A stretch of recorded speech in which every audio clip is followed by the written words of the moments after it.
TMS TV 시청자 여러분 안녕하십니까? 팩트만을 보도하는 뉴스룸 앵커 은하입니다. 오늘은 포럼 탐방 기사를 팩트로 잡았습니다. 서울희망포럼이 창립 18주년을 맞아 오늘 오후 서울 삼성동 그랜드 인터컨티넨탈 호텔에서 송년 행사를 개최했습니다. 행사에 앞서 소프라노의 아름다운 노래와 바이올린 연주가 어우러진 사전 공연이 펼쳐져 참석자들에게 깊은 감동을 선사했는데요. 이번 행사에서는 나경원 의원이 연사로 초청되어 대한민국의 현재와 미래를 주제로 강연을 진행했으며 오세훈 서울시장, 심재철 전 국회부의장 등 각계 주요 인사들이 참석해 축사를 통해 축하의 메시지를 전했습니다. 서울희망포럼은 지난 18년간 대한민국의 발전과 사회적 소통을 위해 헌신하며 많은 성과를 이루어왔습니다. 이번 송년 행사는 포럼의 발자취를 돌아보는 한편 미래의 비전을 함께 공유하는 뜻깊은 자리가 되었습니다. 현장은 카메라에 담았습니다. 현장 연결합니다.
모두 자리에 앉아주시기 바랍니다.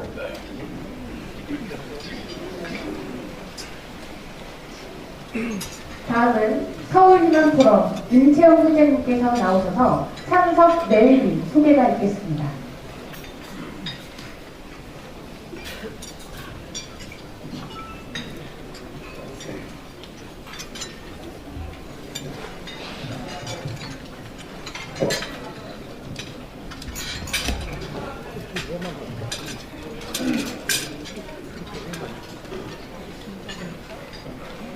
안녕하세요. 반갑습니다.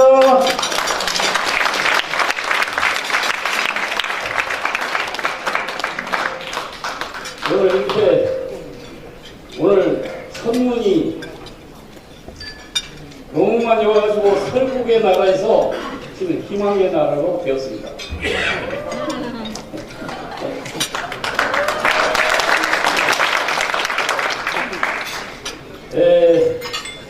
지금 오늘 여러 가지 사정이 있어서 지금 의원님들도 지금 오시는 길이고 국회에서 아직 출발을 못하시고 또 오세훈 서울시장님은 아까 5시 반에 오셔서 그냥 간단하게 인사만 드리시고 가셨는데 정말 너무나 바쁘시고 여러 가지 상황이 정말 바쁩니다. 요즘이 연말도 돌아오고 그래서 먼저 양해를 구하시고 하셨습니다.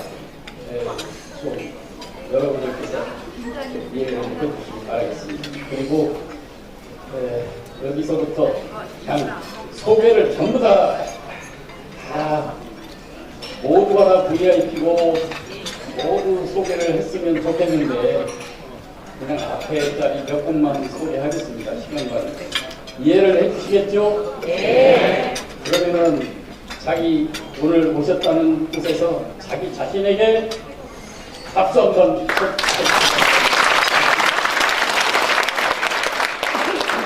이게 나 자신을 소개했다고 생각하죠.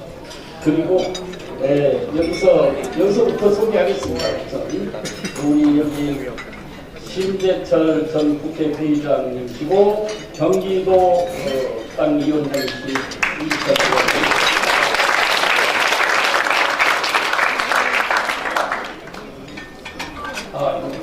우리 서명호 강남갑 의원님 오셨습니다.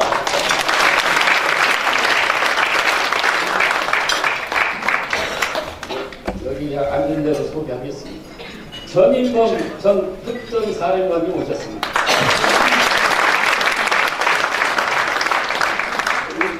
후보로 상이분경의 서울시부장님 오셨습니다.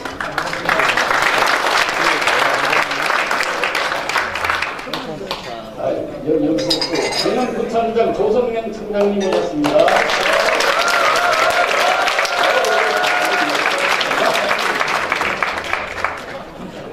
서강석 송파구청장님 오셨습니다.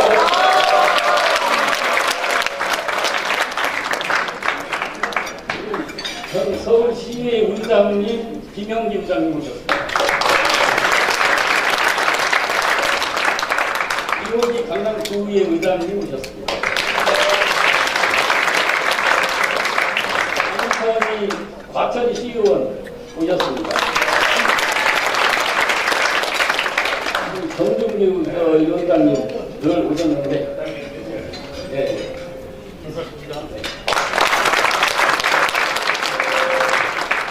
김호경 우리 상임 고모님은 여기 18년째 됐는데 한 번도 안 빠지고 있어서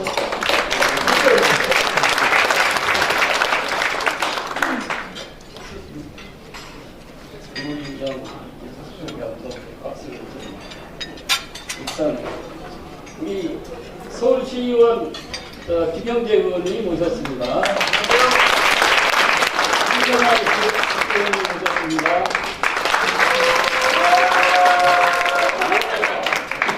김혜지 서울시의원님 모셨습니다. 황문기 의원님 모셨네요.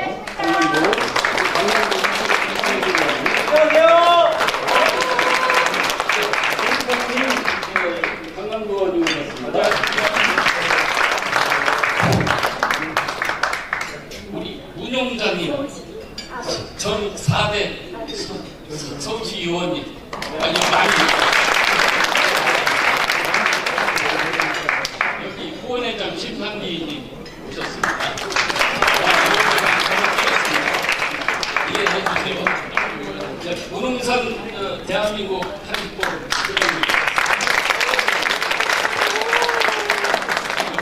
대표적으로 소개하겠습니다.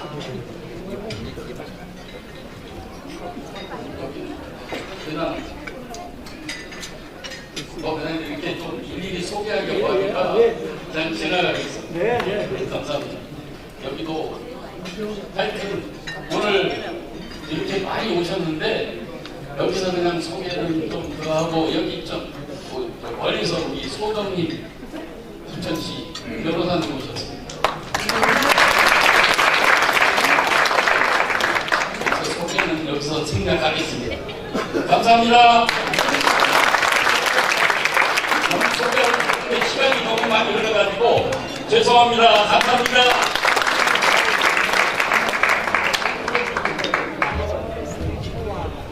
이동호 강남구 의원님 오셨습니다.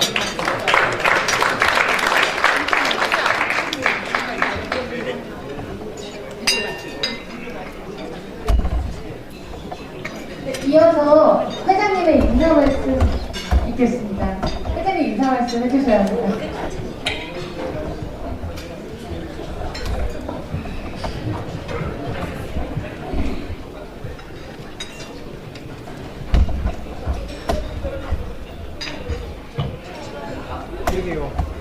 여기요.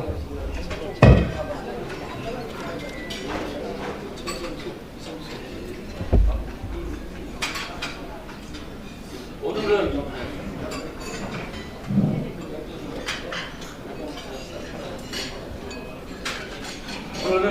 특별히 우리 서울희망포럼이 18년째 되는 송년회를 하는 정말 아주 기쁜 날입니다. 참 세월이 너무 정말 빠릅니다. 포럼을 창립할 때만 해도 그래도 이 마이크를 잘한다. 포럼을 창립할 때만 해도 그래도 이 모두 다 젊고 패기차고 그런 꿈도 많았는데 이제는 꼰대 취급받고 있는 노장들이 되었습니다. 저부터 그렇게 돼가지고 참 세월이 참 빠르구나. 요즘엔 그런 생각이 많이 듭니다. 지금까지 보수의 가치를 지키면서 우리 서울희망포럼을 함께 이끌어오신 모든 분들 그리고 희망 가족님들 고마운 마음 가슴에 담아서 큰 인사를 올리겠습니다.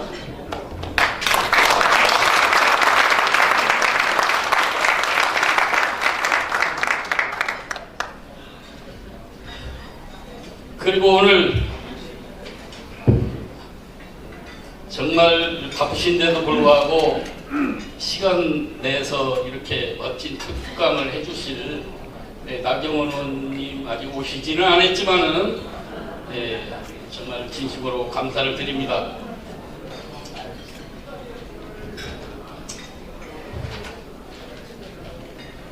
그리고 우리 아까 이제 오세훈 서울시장님 오셨다 가셨지만은 늘 우리 이 포럼과 함께 해주신 그 마음 진심으로 감사를 드리고 강의 때문에 여기 그냥 5시 반에 오셔서 그냥 가신 점 아쉽지만은 양해를 바라겠습니다.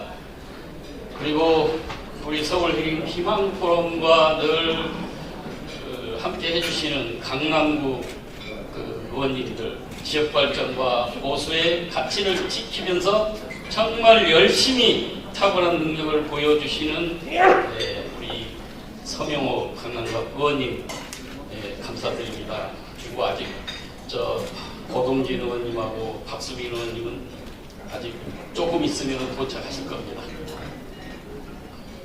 그리고 늘 한마음으로 강남 구민과 함께 해주시는 우리 조성면 강남구청장님, 또 송파 구민만 바라보면서 일하고 있는 우리 서강석 송파구청장님 늘 함께 해주시어 진심으로 감사를 드리겠습니다.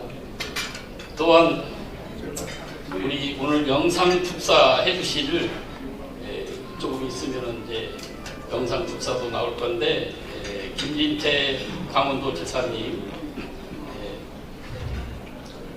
그리고 김기현 국민의힘 전 대표님, 윤상현 의원님, 권영세 전 통일부 장관, 정말 여기 안 계시지만 감사를 드리겠습니다. 그리고 우리 김영기 전 서울시 의장 그동안 고생 많이 하셨습니다. 오늘 이렇게 오셨는데 그리고 여기 의원님들이 많이 자리고 오늘 비었어요. 인사를 좀 드리려고 했더니 그래서 아마 예산도 있고 여러 가지 좀 상황이 좀 그래서 못 오신 것 같습니다. 그리고 우리 여기 이세날 의원님, 김형재 의원님, 이렇게 강남구 의원님, 손민기 의원님, 윤석열 의원님, 이성수 의원님 정말 감사드립니다. 그리고 멀리서 과천시에서 또 오신 황선희 의원님 정말 감사드리겠습니다. 또한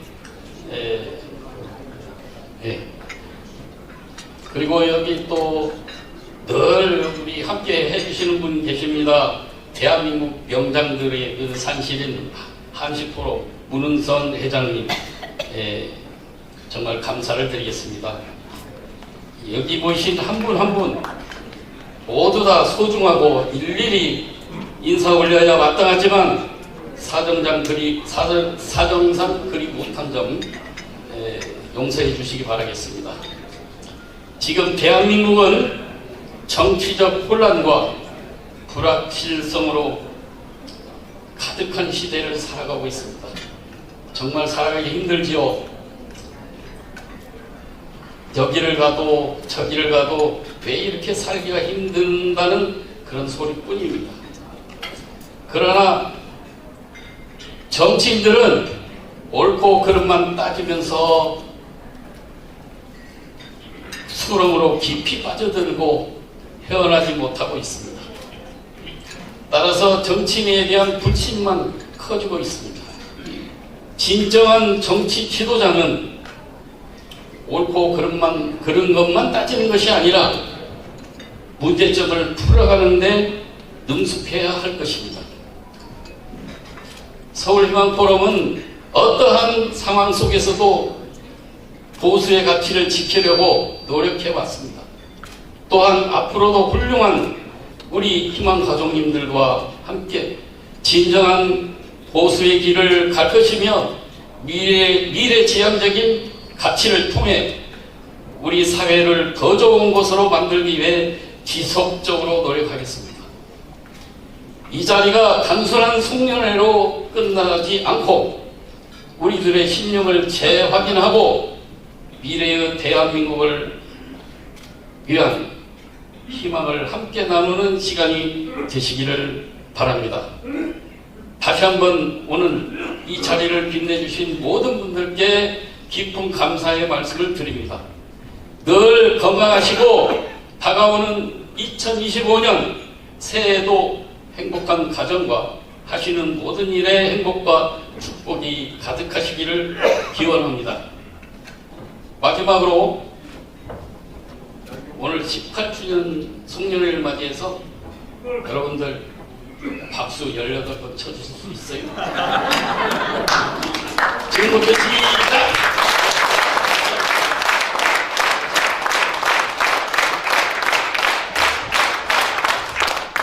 어떤 분은 15번 친답니다. 이걸로 오늘 인사 말씀을 생략하겠습니다. 감사드립니다.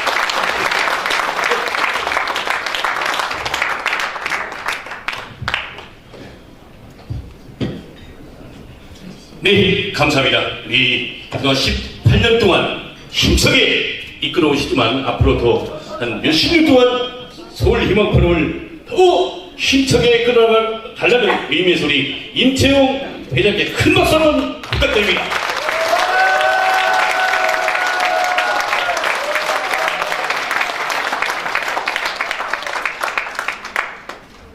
다음은 내빈 축사가 있겠습니다. 전 국회 부의장님이신 심재철 경기도당 위원장님을 서명호 의원님. 아니요. 선배님. 서명호 의원님. 네. 현지부산. 선배님 어디 하세요? 현지부산. 아유. 현지부산이라니까 서명호 의원님. 네, 회장님, 여기 시나리오를 하고 또 임채용 회장님께서 꼭 그렇게 전직 우리 오선 국회의원이시다 아장만한 가회 우리 경기도당 위원장님을 맡고 계십니다. 다시 한번 큰 박수 부탁드리겠습니다. 축사 생략하겠습니다. 사랑합니다.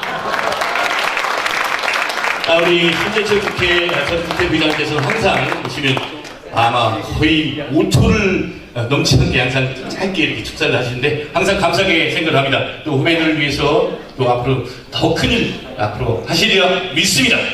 자, 다음은 어게인 강남 불철주야 강남 구민과 나라를 위해 열정적으로 힘차게 왕성하게 불철주야 뛰고 계신 분입니다. 우리 강남갑의 서명옥 국회의원님을 모시겠습니다. 자, 큰 박수로 환영해 주시기 바랍니다.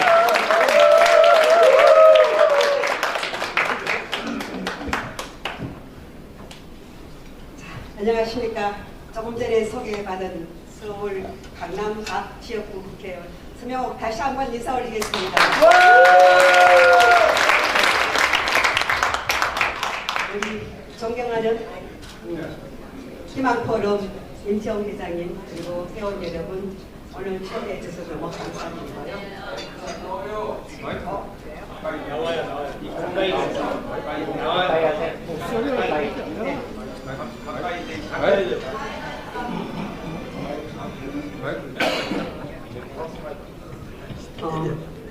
오늘 귀한 분 모이셨는데 또 이 귀한 자리에 초대해 주신 우리 임채용 중앙회장님 그리고 희망포럼 가족 여러분 정말 다시 한번 감사드리고 반갑습니다.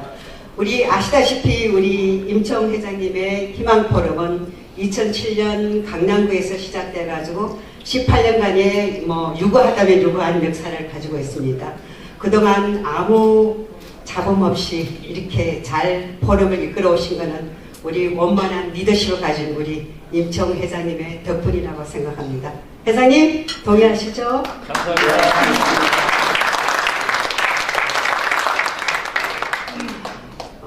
어쨌든 말씀은 드릴 거는 많지만 우리 심재철 의장님과 간단히 말씀드렸고요. 조금 이따가 아마 우리 오선의 나경원 의원님 오셔서 아마 특강해 주시기로 하셨는데 아마 지금쯤 아마 열심히 보고 있는 것 같습니다. 나 의원님은 여러분께서도 잘 아시는 바와 같이 국민의힘에서 키워내신 정말 훌륭한 정치계의 자원이시고 우리 여성 의원들의 롤 모델이시기도 합니다. 그리고 우리 당이 어려울 때마다 당의 요청에 따라서 서울시장 여러 가지 험지에도 많이 출마하셨기 때문에 오늘날이 있는 것 같고요. 하여튼 이번 국회에서는 이번 22대가 가장 많은 지역구 여성 의원이 나왔습니다. 그래서 어쨌든 저희 나 의원을 비롯해서 우리 국민의힘은 똘똘 뭉쳐가지고 보수의 힘을 키워나갔고 요즘 많이 실망하고 계시는 걸로 알고 있습니다. 저희 더 성찰하고 열심히 하겠습니다. 오늘 어쨌든 이 자리에서는 희망포럼의 18년간의 역사를 다시 한번 되돌아보고 금년 한 해 다시 한번 되돌아보는 소중한 시간 되시고요. 오늘 금년 건강하게 마무리 잘 되시고 내년 새해에 다시 한번 건강한 모습으로 뵙겠습니다. 감사합니다.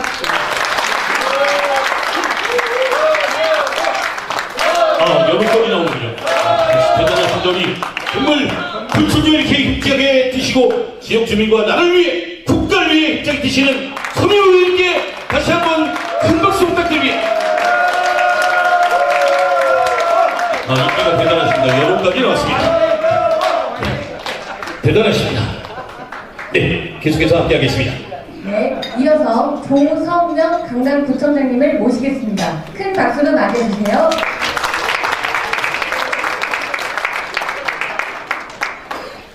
예, 반갑습니다. 강남구청장 조성명입니다. 정말 오늘 정말 바쁜 시기고 또 첫눈이 내려서 정말 길도 험한데 이렇게 많은 우리 포럼 회원들이 이렇게 보여주셔서 정말 감사드리고요. 또 우리 임채용 회장님께서 18년을 이렇게 이끌어 오시면서 항상 그 운영위원 임원 여러분들하고 회원 여러분들 한결 같은 그런 마음으로 항상 이렇게 같이 해주는 것이 정말 보기 좋습니다. 아까 임채용 회장님께서 18번 박수를 쳤는데 아마 내년이면 이제 1000년이 돼서 꼰대 소리 절대 안 듣습니다. 이제 시작입니다. 여러분들 이제 시작으로 해서 박수 한번 쳐주기 바랍니다. 그리고 오늘 정말 의정활동에 바쁜데 우리 서명호 국회의원님께서도 이렇게 해주셨고 우리 심재철 국회 부의장님께서는 정말 오래전부터 한 번도 안 빠지고 이렇게 와주셔서 정말 그 성의에 감사드립니다. 아무쪼록 우리 서강석 또 송파 부청장님도 안 빠지고 열심히 나와주셔서 감사드리고 우리 강남구 이호기 의장님서부터 의원님들도 많이 오시고 또 전 김현기 서울시 의장님께서도 이렇게 해주셨는데요.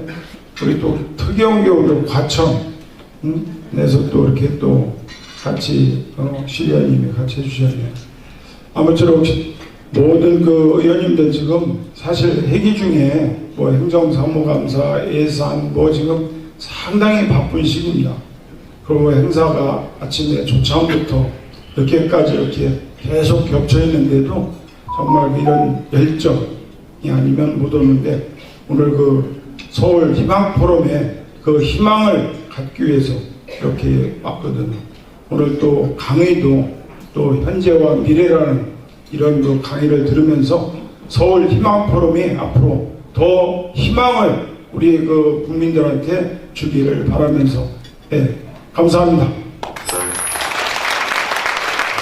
네, 감사합니다. 우리 오늘 정말 죄송합니다. 우리 양해 말씀을 좀 드리겠습니다. 마이크 사정이 여러 가지가 좀 조금 안 좋습니다. 너그럽게 양해를 좀 부탁드리겠습니다. 워낙 말씀 잘하시는 분들인데 마이크가 여러 개가 계속 지그재그로 왔다 갔다 합니다. 자, 이어서 우리 멋쟁이 중에 멋쟁이, 남자 중에 남자, 그리고 송파 구민을 위해서 이분도 마찬가지로 열심히 뛰시는 분입니다. 우리 서강석 송파 구청장님을 모시겠습니다. 자, 큰 박수로 환영해 주시기 바랍니다. 예, 우리 희망사회 회원 여러분 안녕하세요. 서강석 송파구청장 다시 인사드리겠습니다. 안녕하세요. 예, 먼저 우리 희망포럼 18주년 송년 특강을 축하를 드리겠습니다. 우리 임채영 회장님과 우리 희망포럼 임원님 여러분 참 수고 많이 하셨습니다. 저는 매일처럼 현장에서 우리 시민들을 직접 얼굴을 맞대고 살을 맞대고 살아가는 구청장입니다. 제가 느끼는 우리의 국민, 우리의 시민은 정말 묵묵히 자기의 삶을 영위하시면서 그 자기 아까운 삶을, 아까운 시간을 빼서 겨울에는 김장을 담그고 자기 없는 돈을 내서 이웃을 위해 선한 영향력을 행사하는 그런 분들이 거의 대부분입니다. 이러한 분들을 편리하게, 편의롭게 하는 그러한 행정이 되어야 된다, 저는 이렇게 생각합니다. 또 이런 우리의 국민이 안심하게 하는 그런 정치가 되어야 한다 생각합니다.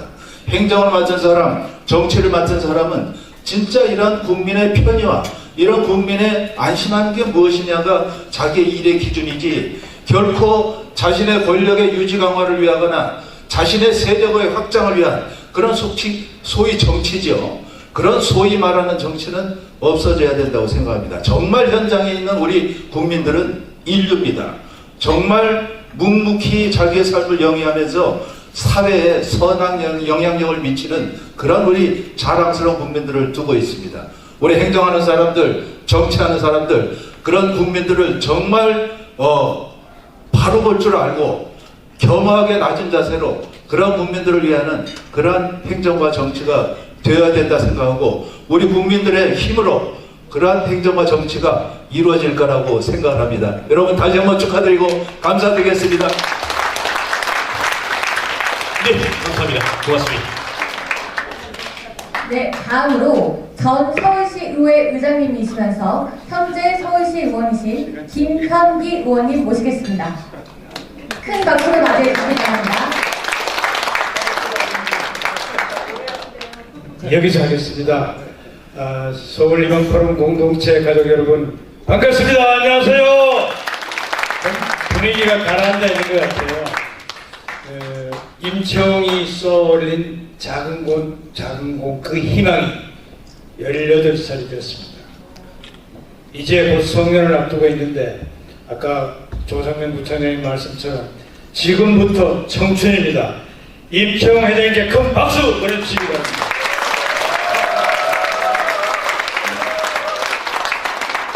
여러분 원래 희망을 차곡차곡 쌓으셨나요?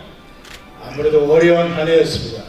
그렇지만 서울희망포럼 오늘 이 포럼을 통해서 다시 에너지를 축적하고 내연의 희망을 쏘올리시기 바랍니다.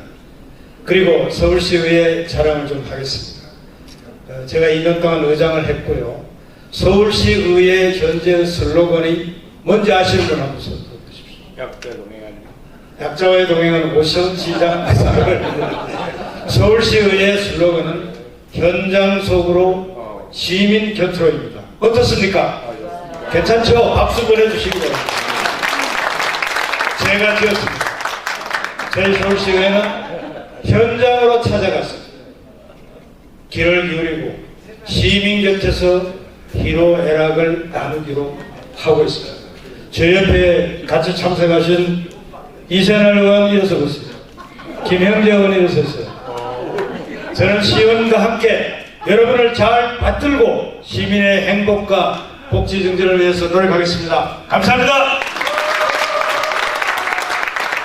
네, 감사합니다. 우리 김현기 전반기 서울시의회 의장님의 축사 멋지셨습니다. 자, 다음은 우리 이분도 빠질 수가 없죠. 이호규 강남구의회 의장님의 축사가 있겠습니다. 큰 박수로 맞이해 주시기 바랍니다. 올라가서 하세요, 의장님. 같이 다 서서 하시면 여기서 다 서게 됩니다. 말씀 잘 하시는 분들 올라가서 하시기 바랍니다. 인사 올리겠습니다. 강북의회 의장 이호규입니다. 방금 서울시 전 의장님께서 좋은 말씀을 하셨습니다. 우리 임채영 회장님 희망 포럼 가족 여러분 애쓰셨고요. 좀 전에 우리 서명옥 의원님께서 말씀하셨듯이 저희는 강남구의회는 서명옥 국회의원님, 박수민 의원님, 그리고 고동진 의원님을 계시고 강남구를 더 좋은, 아주 살기 좋은 곳으로 열심히 만들겠습니다. 특히 오늘 시의원님들 많이 오셨고요. 또 우리 구의원님도 많이 오셨습니다. 올해 한 해 마무리 잘 하시고 내년에는 더 좋은 그런 모습으로 다시 한번 뵙겠습니다. 감사합니다.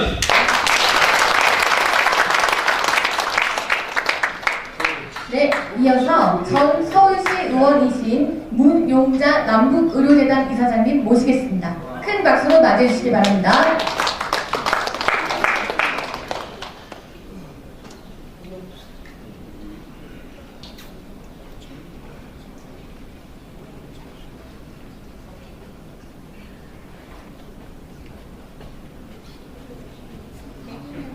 네, 올라가서 하십시오.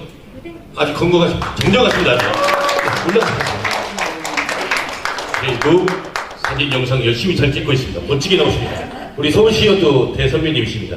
4대 때 서울시의원을 역임하시고 워낙 왕성한 활동을 멋지게 하시고 또 의사 출신이시면서 큰 병원도 운영하셨던 분입니다.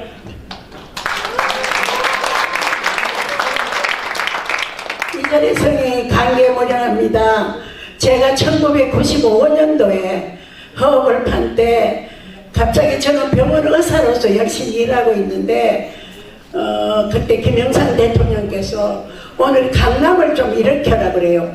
저는 사람 병 고치는 사람이지 내과 의사인데 그랬더니 어떻게 해서 제가 서울시에 그 현대아파트 지을 때 거기서 병원 했습니다. 그래서요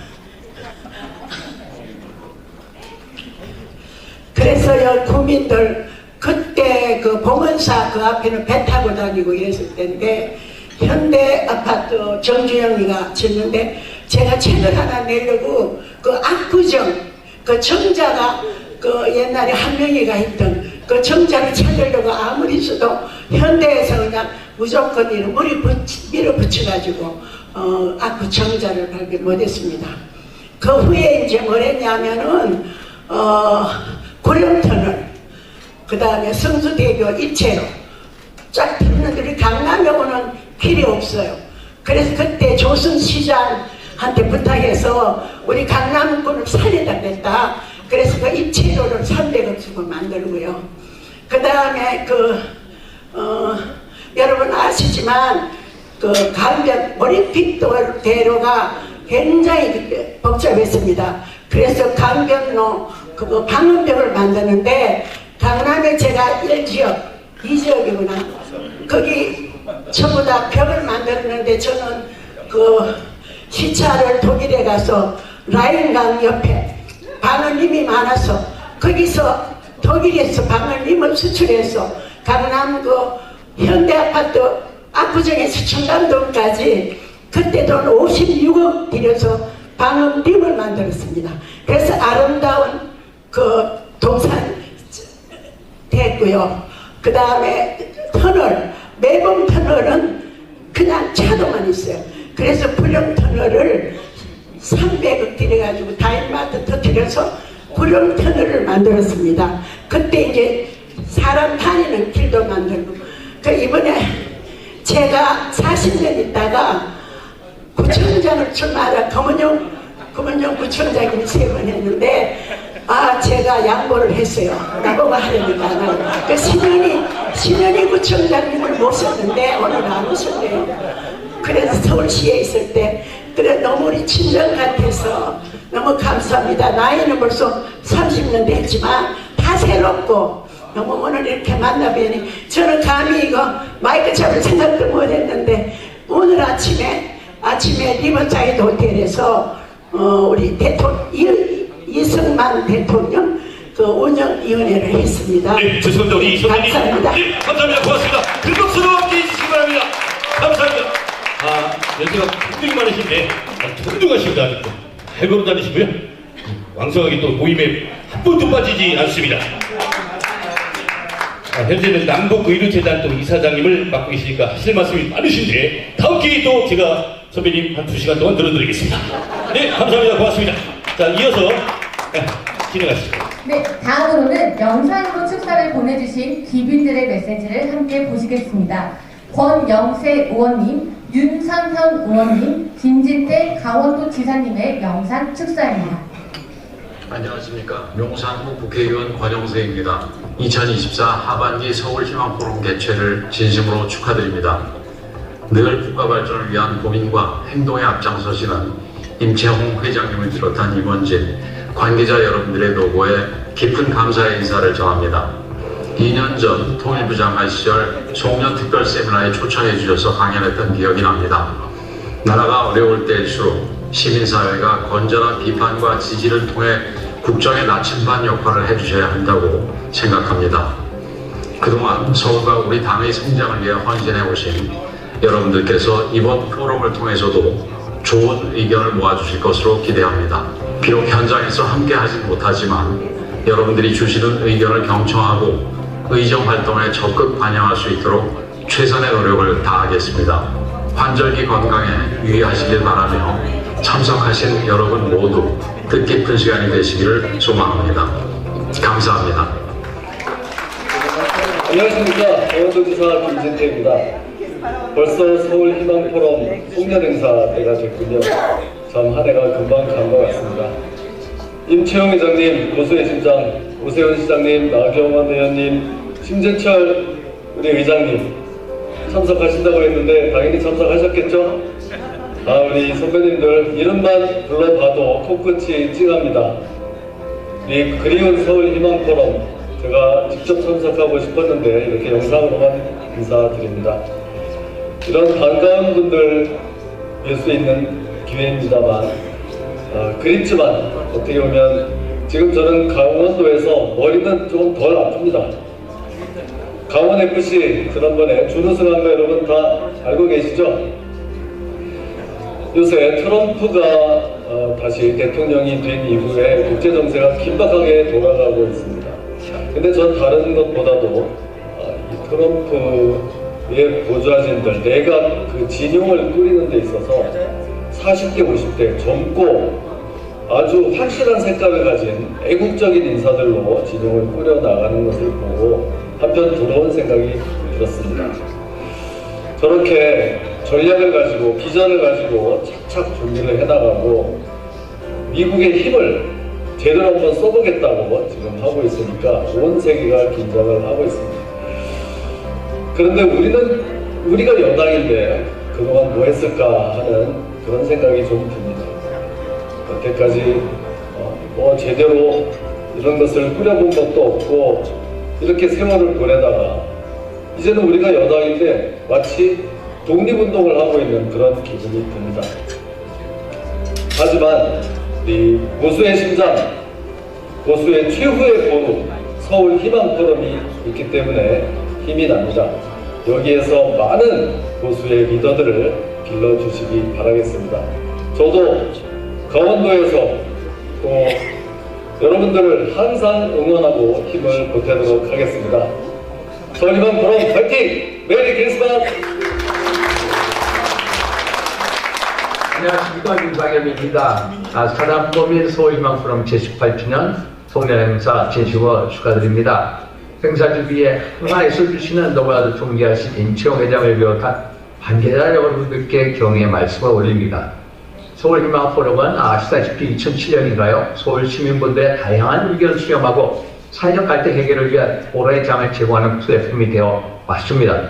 특히 벌써 18년이 되었습니다. 서울 강남을 중심으로 시작한 서울희망포럼은 서울, 인천, 경기 지역을 넘어 해외 교민들 대상으로 해외 본부를 두고 국제적인 단체로 거듭나고 있습니다.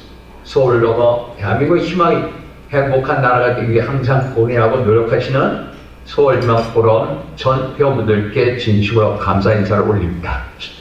2024년 올 한해 국내적으로 많은 일들이 있었던 정말 자다난한 한 해였습니다.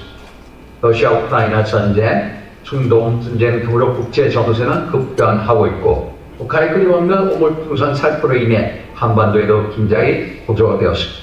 이럴 때일수록 서울희망포럼이 앞장서서 희망을 널리 퍼뜨리는 희망 전도사 역할을 해주시길 기원드립니다. 저 유사연도 항상 대한민국이 희망차고 행복한 나라가 되는 일이라면 족발 걷고 나서겠습니다. 다시 한번 서울희망포럼 18주년 성년 행사를 진심으로 축하드리며 지금까지 모든 분들의 건승과 행복을 기원합니다. 감사합니다. 안녕하십니까. 울산 남구 출신의 국회의원 김기현입니다. 서울희망포럼 18주년 송년식 개최를 진심으로 축하드립니다.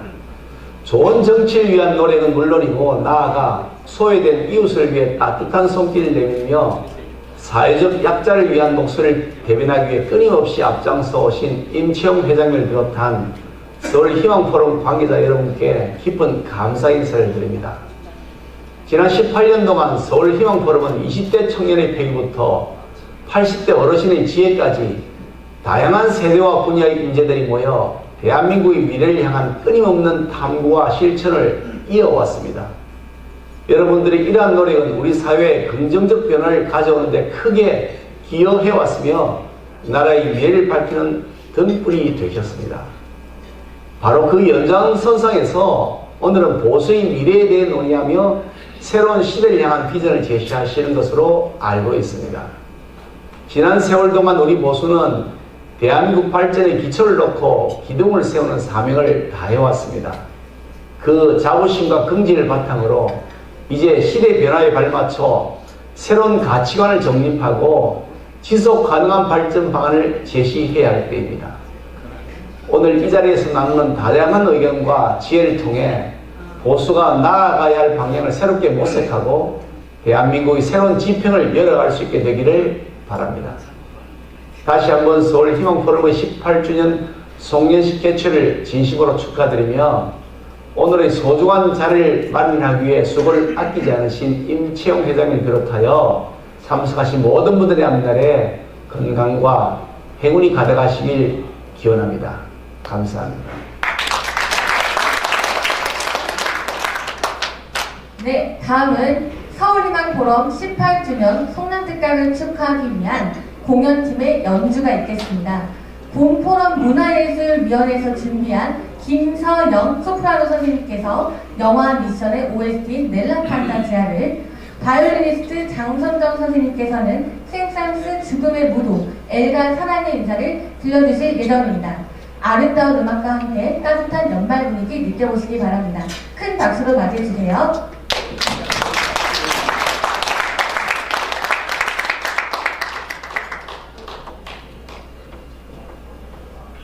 안녕하세요. 소프라노 김서영입니다.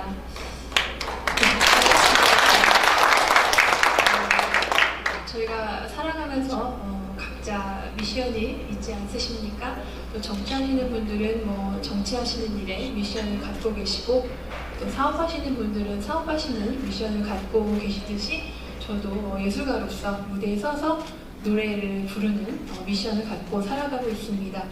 그런 의미에서 영화 미션에 나오는 메인 테마곡에 가사를 붙여서 만든 넬라 판타지아 들려드리도록 하겠습니다. 감사합니다.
다음으로 바이올리니스트 장성정 선생님을 무대로 모시겠습니다. 큰 박수로 맞이해 주시기 바랍니다.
아름다운 무대를 보여주신 김서영 소프라노 선생님 그리고 바이올리스트 장선우 선생님께 다시 한번 뜨거운 박수 부탁드립니다.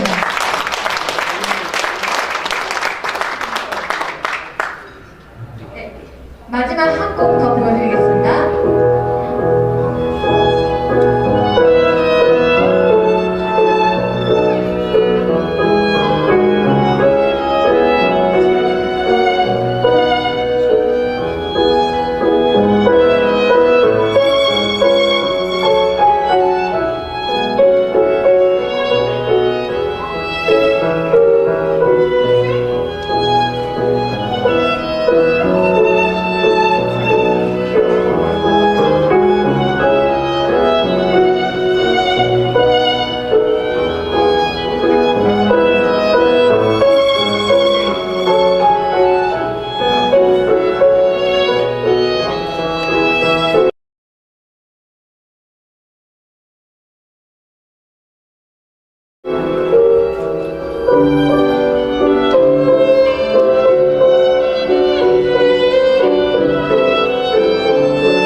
네, 감사합니다.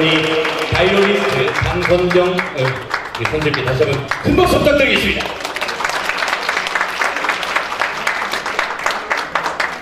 네, 이어서 나경원 의원님의 강연이 있겠습니다. A4 용지 박스 뚜껑, 닫힌 뚜껑이요? 왜냐면 그 뚜껑이 이렇게 뒤에가 이렇게 올라와 있으니까 튀어나가지 않잖아요. 맛있게 드세요, 나경원이야, 모르잖아요. 감사합니다. 어디로 가시는 거예요? 우리 노래교실에 가요, 노래교실. 노래교실을 왜 가시는 거예요? 맞아. 그 악수도 많이 하잖아요. 약간 직업병도 있어. 오른쪽 어깨를 많이 쓰고 손을 많이 써서 약간 퇴행성 관절염도 오른쪽이 더 심해요.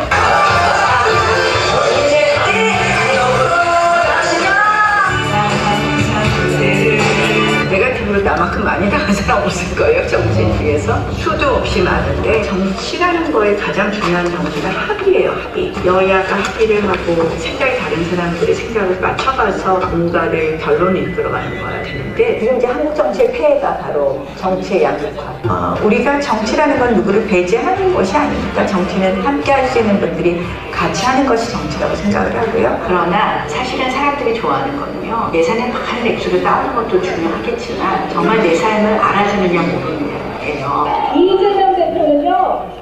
계약이 지역구가 아니라 동작이 지역구인가 봐요. 아니 왜 동작을 지역구는 거예요? 어림도 없다! 어림없습니다! 심지어 민주당이 180석 얘기하더니 개헌 운운하고 탄핵 운운합니다. 저는 절대 우리가 막아야 된다!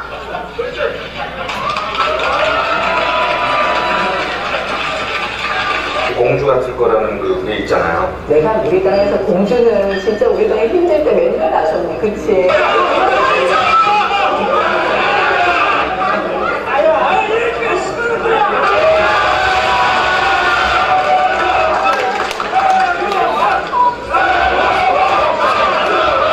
도와줘서 뭐 당선된 사람들 지금 와서 막 낙용하고 어쩔 땐 진짜 인간적으로 섭섭해.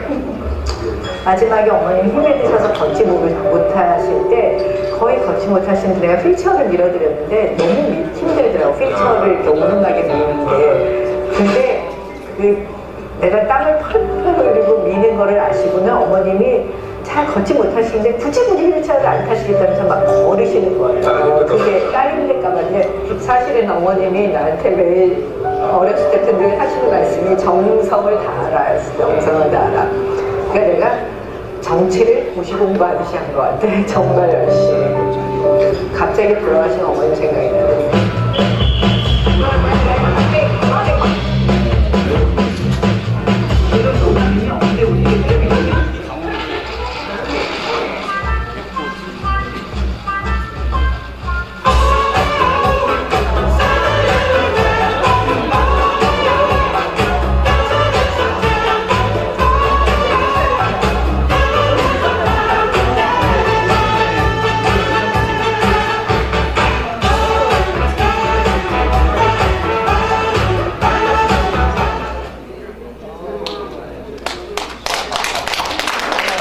네. 정말 감회가 새롭습니다. 의원님 한 1분 정도 PPT 연결하는데 시간이 걸린답니다. 그래서 소개하고 좀 설치하면서 애들 좀 치고 하겠습니다. 잠깐만 앉아 계시기 바랍니다. 네, 우리 사회자 여성 사회자 강남의 청년의회자 또 박사 출신 사회자 멘트 하시기 바랍니다. 네, 다음으로는 나경원 의원님의 강연이 있겠습니다. 나경원 의원님께서는 대한민국의 정치적 변화와 미래 비전에 대해 깊이 있는 통찰을 나눠주실 예정입니다. 강연 주제는 대한민국의 현재와 미래입니다. 큰 박수로 의원님 맞이해주시기 바랍니다. 박수는 잠시 후에 준비, 아직 그 시간이 준비가 안 됐다고 여기 컨설 쪽에서 제가 컨설 쪽에서 한 45초 뒤에 정확히 됩니다. 먼저 어떨까요? 자, 우리 동작 의뢰 오선 국회의원이십니다. 워낙 소개 안 해도 잘 아시리라 믿습니다. 원내대표, 외통위원장 기타 너무나 많은 경력이 있기 때문에 일일이 소개 안 하고 우리 나경원 의원님을 큰 박수와 환호로 모시겠습니다.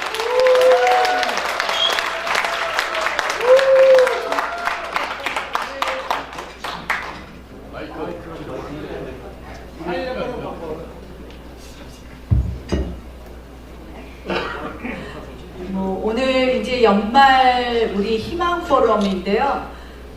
식사들 잘 하셨어요? 네. 저는 본회의 끝나고 밥 못 먹고 지금 쫓아왔다가요. 지금 저 남은 디저트 하나 먹고 그래도 연주를 오래 하셔갖고 디저트 다 먹었습니다.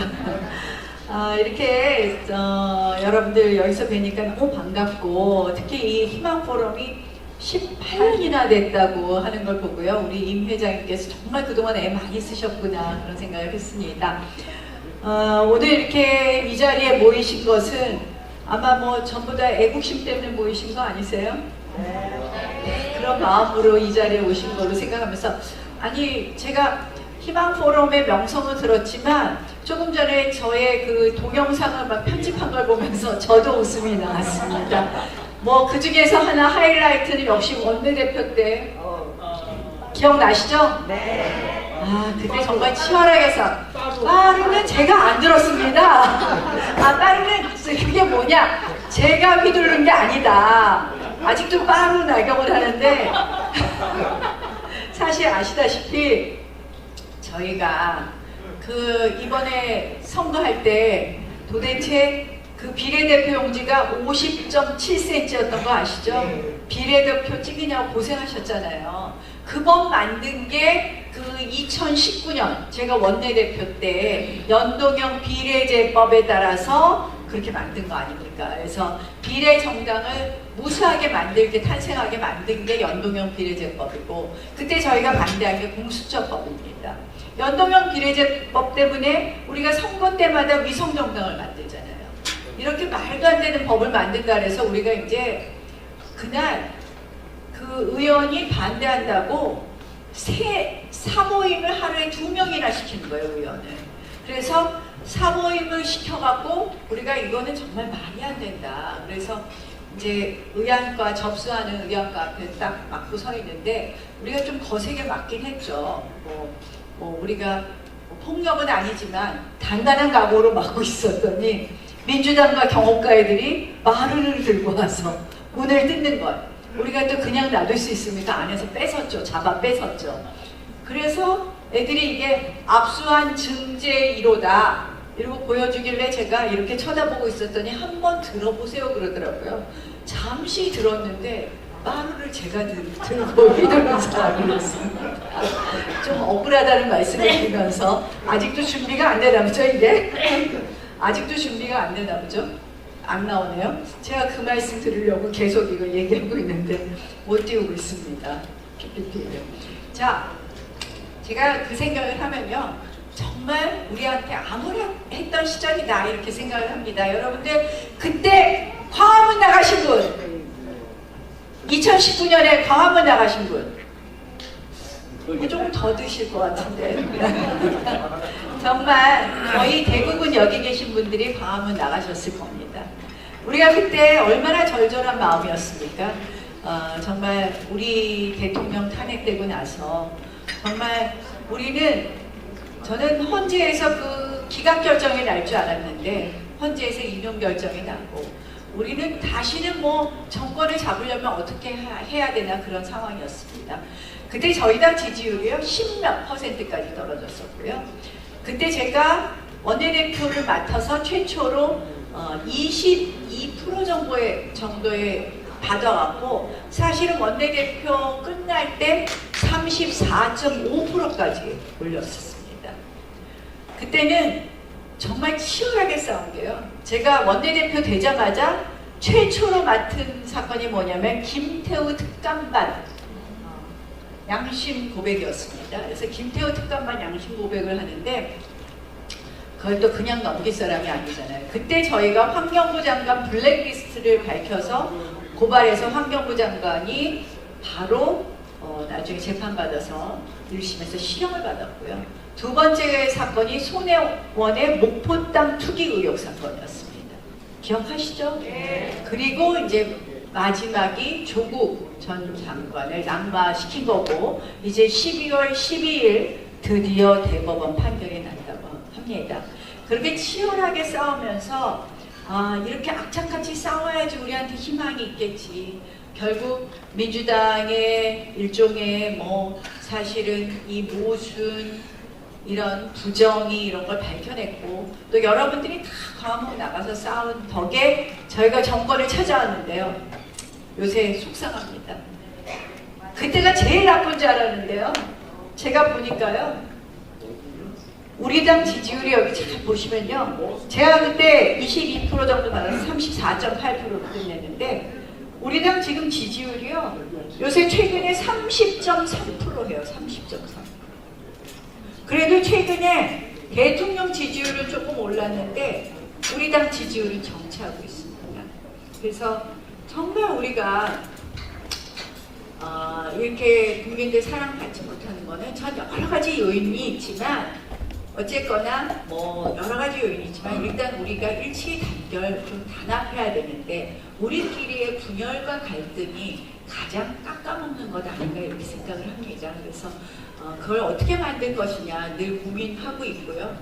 참 요새도 끊임없이 계속해서 분열과 갈등하고 있으니까 여러분들 요새는 이꼴저꼴 다 보기 싫다 해서 텔레비전 안 보신다는 말이 있던데 진짠가요? 저희가 그래도 우리가 미워도 다시 한번 저희한테 사랑 주시면 다시 열심히 하겠다는 말씀 드립니다. 오늘도 본회의를 하고 오는데 저는 정말 이렇게 극악무도한 정말 야당은 처음 봤습니다. 이게 아까 잠깐 유튜브에서도 나오지만 이 대한민국 국회, 대한민국 정치에서 가장 중요한 거는 다수결이 아니라 합의입니다. 왜냐하면 다수결로 할 거면 우리가 국회의원 300명씩 둘 필요 없어요. 선거해갖고 한석이라도 많은 당이 마음대로 해라 그러고 그냥 의회 구성할 것도 없습니다. 원래 의회는 표결을 안 하는 걸 원칙으로 합니다. 하다 안 될 때, 합의가 안 될 때 마지막에 상임이나 이런 데서 표결을 하는 거지 표결을 안 하는 게 원칙이에요. 그래서 제가 처음에 국회 왔더니 제가 제가 국회 온 지 좀 됐잖아요. 희망포럼 18년이랬는데요. 전 정치 시작한 지 저도 22년 됐습니다. 제가 2002년에 이회창 총재 두 번째 대통령 선거 나갈 때 속은 것 같아요, 제가. 속아서 아니 뭐 이제 저 선대위가 구성돼서 남은 자리는 특보밖에 없다고 특보를 밖에 없으니까 그걸 하라고 그러셔갖고 판사하다가요 특보 붙어 있어서 특별자 붙어 있으니까 좋은 건 줄 알고 왔더니 특보가 한 300명 되더라고요. 그런데 사실은 전 정말 정치인 이름도 몰랐었거든요. 그래서 이제 2022년 9월 말에 판사를 퇴직하고 와서 선거운동하고 저는 국회의원이 아닌 사람이 할 수 있는 게 너무 없구나 이런 생각을 하고 잠시 서초동에 한 1년 갔다가 2024년에 이제 국회의원으로 다시 들어오게 됐는데요. 그래도 그때 저 이해창 총재가 국회의원 바로 다음 나경원이라고 그 300명 있는 특보 중에서 맨날 저 나경원을 꼭 소개해 주셨습니다. 판사 출신이라고. 그랬던 하여간 기억으로 20년 됐는데 희망포럼보다 제가 정치한 것 따지면 22년 됐습니다. 제가 무슨 얘기하다가 이 얘기했지? 정치에. 왜 갑자기 22년 전을 생각하니까 홀라당 다 잊어버렸네요. 무슨 얘기했죠 제가? 민주당이 고약하다. 22년 됐는데요. 진짜 민주당이 고약합니다. 제가 2004년에 처음 국회의원 돼갖고 보니까 국회법에는 뭐 법안을 접수한 후 7일 있다가 뭐 상임위에 상정해야 되고 그러는데 하나도 안 지키는 거예요. 갑자기 뭐 7일 안 됐는데 상정도 하고 그래서 제가 그 당시 수석부 대표한테 물어봤습니다. 아니 왜 국회에서 법을 안 지킵니까? 그랬더니 답이 딱 이거였어요. 국회는 가장 중요한 것이 여야 합의다. 남자가 애 낳는 거 빼놓고는 합의로 다 할 수 있다. 그게 국회고 그게 합의 정치입니다. 그게 바로 정치입니다. 근데 지금은요 민주당이 어느 정도 극악무도하냐면 상임위에서 위원장이 원래 국회의장이 그런 권한이 있긴 한데 자 발언권 박탈한다고 나가 있으라 그러면 또 우리 당의 어떤 의원은 얌전히 또 나가시더라고요. 그리고 국회의장과 법사위원장은 같이 한 적이 없습니다. 같은 당이. 의장, 법사위원장, 운영위원장 다 가지고 있어요. 그래서 본인들이 마음대로 통과시켜요. 그리고 국회 패스트트랙법이라고 지난번에 저희가 추진한 거 아직도 재판받는 거 제가 공소 취소를 청탁했다고 누가 그러셨는데 제 것만 빼달라는 게 말이 됩니까? 제가 수개인데 어쨌든 이 재판 아직도 받고 있는 그 국회법에 따르면 이 합의를 하다가 안 되면 이 패스트 트랙이라는 그러니까 법안을 빨리 처리하는데 올릴 수 있다. 그런데 그거는 분명히 숙려 기간을 둔 겁니다. 상임위에서 120일, 법사위에서 90일, 그리고 본회의에서 60일 안에 표결하라는 거는 올리자마자 쭉쭉쭉쭉 올리라는 것이 아니라 120일을 고민해봐라 이런 건데 지금 국회에서 민주당은 마구 그냥 통과시키고 있습니다. 이런 정말 볼 수 없는 행태를 보이고 있어요. 저는 의회가 이렇게 망가진 거를 참 안타깝게 생각하는데 이 핵심은 뭐냐? 민주당은 기승전 이재명 방탄입니다. 아시다시피 최근에 선거법 선고가 나니까 법을 바꾸겠다. 선거법으로 인해서 선거에 출마하지 않는 요건을 올리겠다. 이런 얘기를 합니다. 마음대로 만듭니다. 오늘도 마음대로 법을 통과하고 있습니다. 대통령 법률안 거부권 25번 행사하셨다는데 제가 보면 앞으로 한 50번은 더 해야 될 겁니다. 왜냐? 법들 중에 많은 부분이 반민주, 비민주, 반헌법이기 때문입니다. 자, 이렇게 함에도 불구하고 우리 당이 지지율이 올라가지 않는다는 거 뭐 정말 저부터 반성하겠다는 말씀 드리면서 어떻게든지 우리가 이 당의 당과 정이 하나가 되고 당이 분열과 갈등하지 않도록 더 노력하겠다는 말씀으로 드립니다. 자, 이렇게 국민의힘 지지율은 꼼짝 못하고 있는데 그러면 과연 지금 대한민국의 현 상황은 녹록하냐? 여러분 절대 녹록하지 않다는 거 아마 피부로 느끼실 겁니다. 뭐 우리가 경제 지표도 요새는 좀 흔들하는 것도 있고 실질적으로 경제 지표와 상관없이 체감 경제가 굉장히 안 좋은 거 많이 느끼시고 계신데 트럼프 대통령 당선으로 많은 분들이 걱정하고 있습니다. 자, 뭐 트럼프 대통령은 아메리카 퍼스트 마가 해서 뭐 제일 지금 처음 발표한 것 중에 하나 뭐 관세율 10% 정도씩 올릴 줄 알았더니 미국이 이번에 발표한 것이 캐나다하고 멕시코 관세 임기 시작하면 25%씩 올리겠다고 했어요. 25%씩.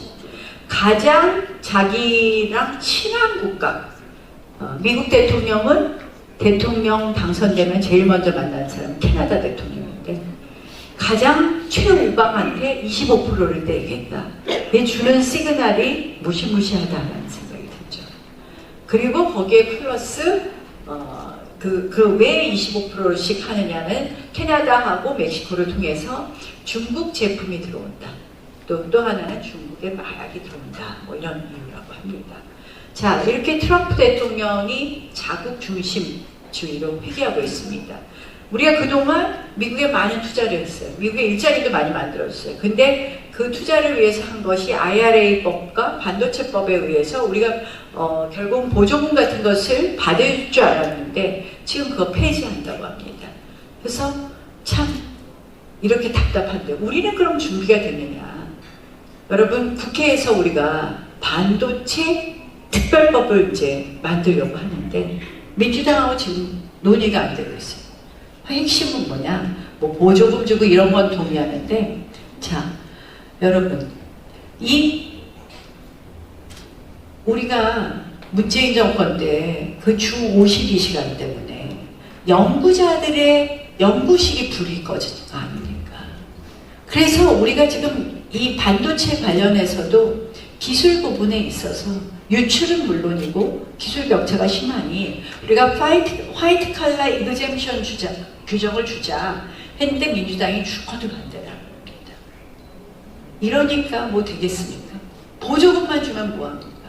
결국은 우리 미래를 살리는 것은 과학기술인데 이거 못하게 하니까 그래서 지금도 계속 논의입니다. 그런데 미국 한번 보십시오. 일론 머스크가 정부 효율부 장관 된 거 아시죠? 그 미국인들도 많이 기대를 하고 있는데 이거 하면서 자, 이 정부 효율부에서 일할 직원을 구했다고 합니다. 근데 일할 직원의 요건이 여기는 제가 3가지를 얘기하는데 한 가지가 더 있는데요. 첫 번째가 머리가 엄청 좋을 것, 슈퍼 하이. 두 번째, 정부의 이 혁명적일 것, 그러니까 뭔가 계속 개혁적일 것. 그 다음 세 번째가 주 80시간 이상 일할 각오가 된 사람. 지금 미국도 이렇게 하는데 우리는 화이트 칼라 이그젬션을 좀 주겠다고 했더니 그거 못하겠다고 합니다. 문재인 정부가 참 잘못한 게 많지만 그 주 52시간은 결국 대한민국이 지금 중국이 어마무지한 속도로 다 따라오고 심지어 우리보다 앞질러가는 기술이 많은데 대한민국의 경쟁력을 갉아먹는 게 아주 결정적인 역할을 했다고 생각을 합니다. 그래서 이렇게 정말 대외 환경이 좋지 않다. 제가 최근에 그 컵29이라고 그 해마다 유엔 산하의 기후변화 총회를 엽니다. 기후변화 어저께 폭설을 보시면서도 진짜 대한민국 기후가 정말 많이 바뀌어졌구나 이런 생각 하실 텐데요. 기후변화 총회로 아제르바이잔 바쿠를 갔다 왔는데 그 기후변화 총회 가서 그 미국 의회 대표단을 만났습니다. 근데 너무 재밌는 게 그들 프로필에 보면 조지아주나 텍사스주가 아닌데도 전부 다 자기네 지역구에 기업이 한국 기업이 하나씩 있다는 거예요.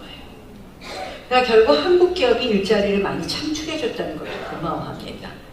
그래서 IRA랑 우리 반도체법 때문에 걱정이다. 그래서 민주당 의원들한테는 TSMC 보조금은 사인했던데 우리나라 것도 좀 빨리 사인 좀 해라 라고 얘기하고 공화당 의원들한테 이런 거 폐지되면 안 되지 않냐, 그러니까 전부 다 걱정하지 말라고 하는데 사실은 우리가 걱정하지 않기는 어려운 지금 환경 아닌가 그런 생각을 했습니다. 어쨌든 이렇게 대외 환경이 좋지 않은데 과연 그러면 우리는 어떤 방법으로 미래를 준비해야 될 것이냐, 이게 중요한 때라고 생각을 합니다. 많은 분들이 자, 우리 특히 보수정당 분들, 자, 중도로 가야 돼. 우리가 중도를 잡아야 돼. 30, 40대도 잡아야 되고 뭐 그러려면 보수 이런 게 아니라 저 진보연 해야 돼. 패션 우파 해야 돼. 이런 분들이 많은데요. 저는 그러면 진보정당 하지. 이런 말로 화답하고 싶습니다. 우리가 진보 따라하고 진보 흉내내서 표 얻을 거면 이미 그 표 찍을 분들은 진보정당 찍는 겁니다. 저는 이념에 있어서는 중도라는 이념은 없습니다. 보수의 이념이 있고 진보의 이념이 있고 어떤 문제를 해결하는데 보수의 방법으로 푸느냐 진보의 방법으로 푸느냐가 있을 뿐입니다. 근데 그거를 진보인 척하면 엄청 괜찮은 걸로 하는데요. 그거는 절대 전 해결 방법이 아니라고 생각합니다. 우리의 가치를 우리가 용감하게 얘기하고 그 가치가 대한민국의 미래를 구할 수 있다는 것을 설득하고 설명할 수 있고 그만큼 그것을 증명해야지만 우리가 표를 얻을 수 있다고 생각합니다. 그래서 저는 보수의 뿌리를 먼저 튼튼히 하는 것부터가 시작이다. 왜냐? 저는 대한민국의 미래를 결국 지속 가능한 미래를 담보하는 것은 바로 보수의 가치라고 생각하기 때문입니다. 그래서 저는 보수 정당에 당원이 됐습니다. 뭐 이거 굳이 설명 안 하셔도 왜 내가 보수 여기 다 그래도 뭐 보수의 가치에 동의하시는 분들이 여기 오신 거 아닙니까? 당원이 아니신 분이더라도 그렇죠? 그래서 제가 우리 뿌리부터 알아야 되겠다 해서 이승만 대통령 바로 알기 모임을 한번 해봤어요. 우리 당 의원님들이 54명이 오셨어요. 그래서 김항식 총리가 아니라 한번 듣고 또 신철식 이승만 그 재단에 관련된 우리 이사님 강의를 듣고 했는데요. 자, 이승만 대통령 하면 여러분들 잘 기억하시는 것처럼 이승만 대통령이 안 계셨으면 대한민국은 오늘의 대한민국이 없다. 잘 아실 겁니다. 우리 헌법에 자유민주주의와 시장경제를 기반으로 한 헌법을 만드셨습니다.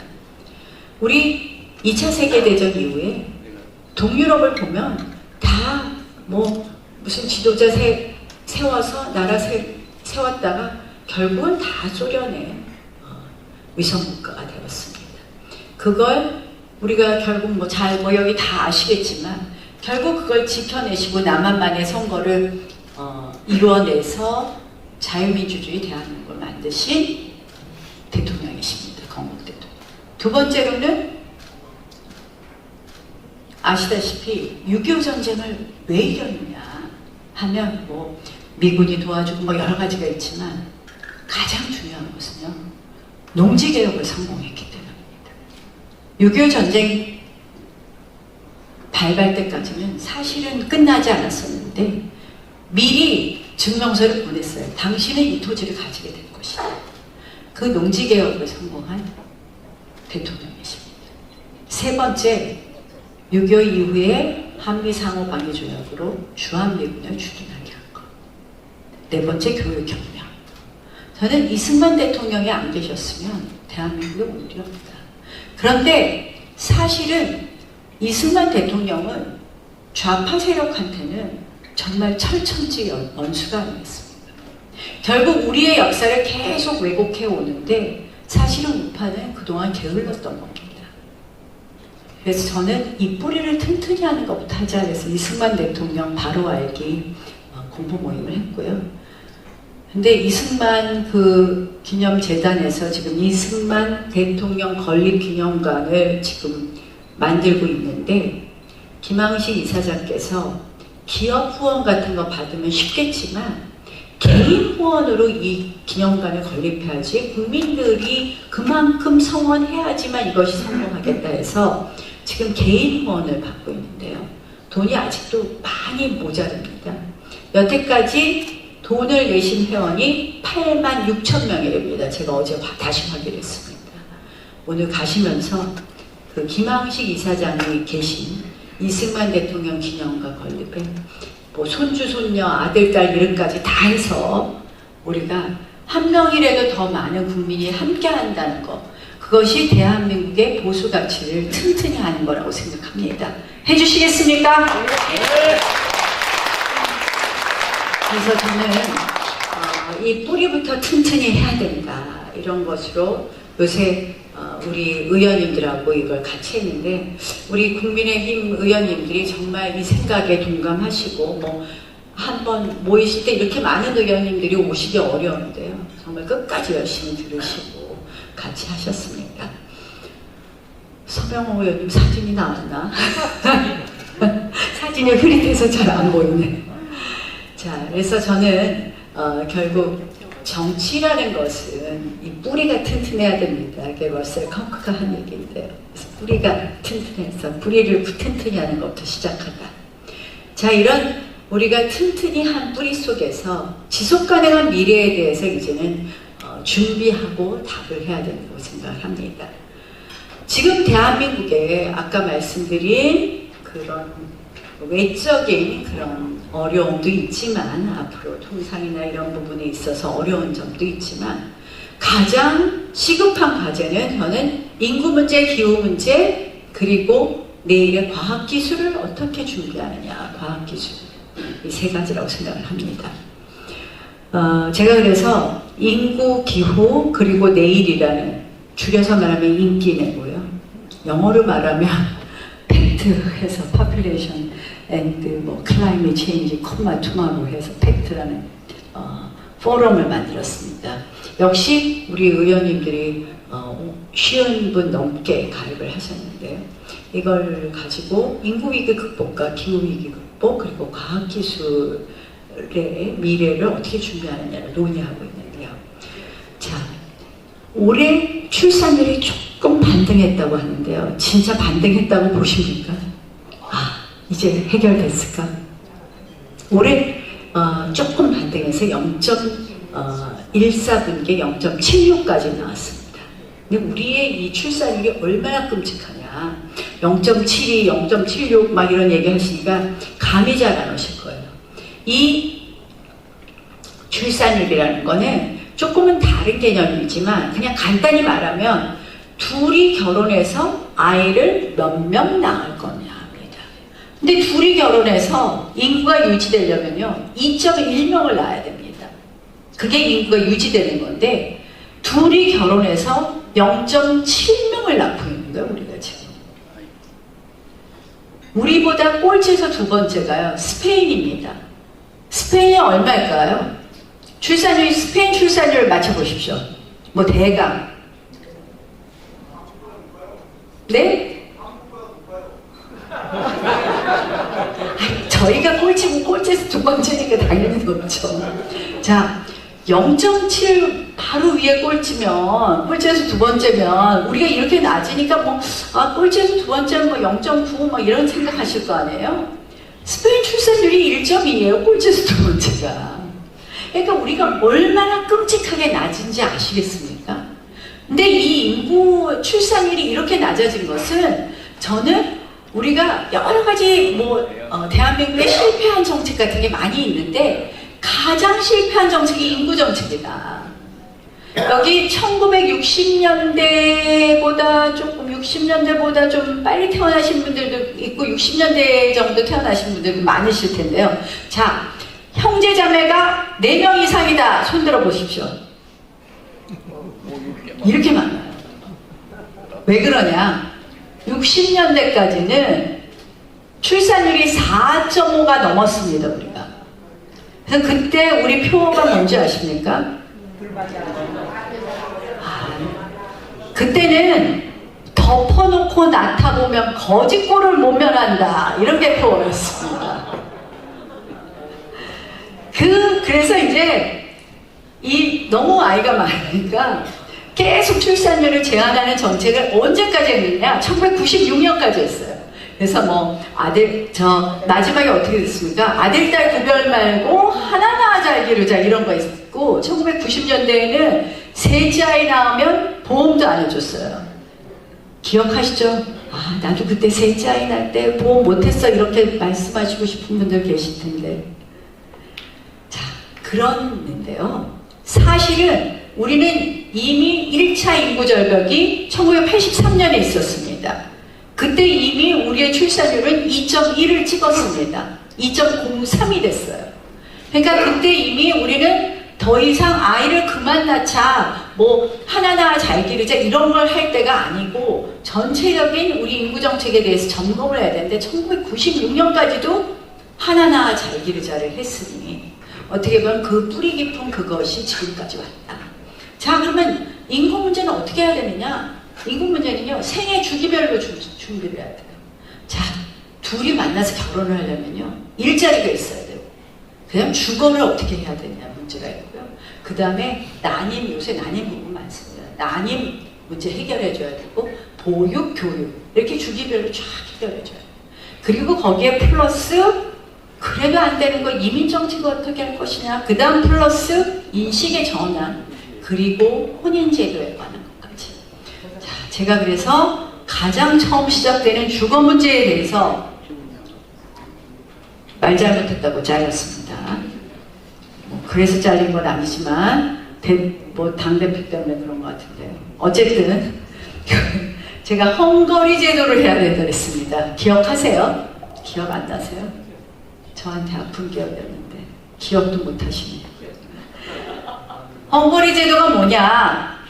헝거리가요, 둘이 와서 결혼하겠다 그러면 4천만 원을 1% 20년 꺼줍니다. 하나 낳으면 이자 탕감, 둘 낳으면 원금 절반 탕감, 셋 낳으면 원금 전액 탕감입니다. 재정은 20년 있다부터 들어갑니다. 그 전에는 이자 차익만 들어갑니다. 그래서 제가 우리나라에서는 2억은 꺼주자. 그리고 하나 낳으면 이자 탕감, 둘 낳으면 3분의 1 탕감, 셋 낳으면 이렇게 하자 그랬더니 그거 안 된다 그러더니 요새 뭐 국토부에서 하는 거 보니까 저랑 별반 다른 거 없어요. 자, 이렇게 해간에 인구 문제 정말 빠르게 해결해야 되고요.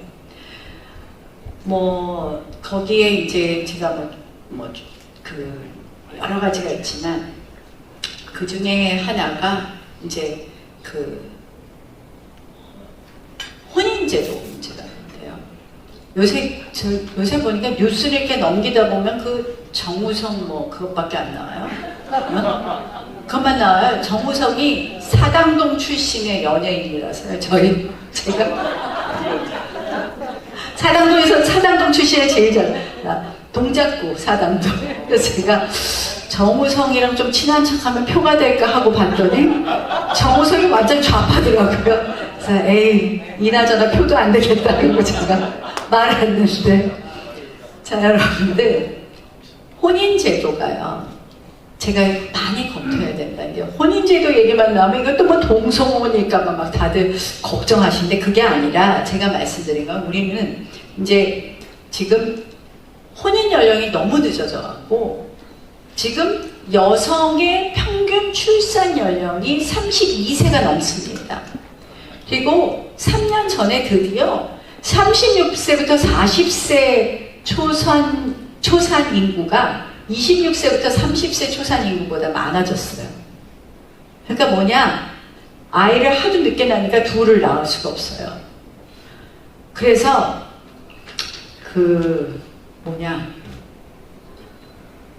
아이를 좀 빨리 낳을 수 있게 결혼을 좀 빨리 하게 하자. 그런데 우리나라는 결혼이 굉장히 주저하는 여러 가지 요인이 있는 거예요.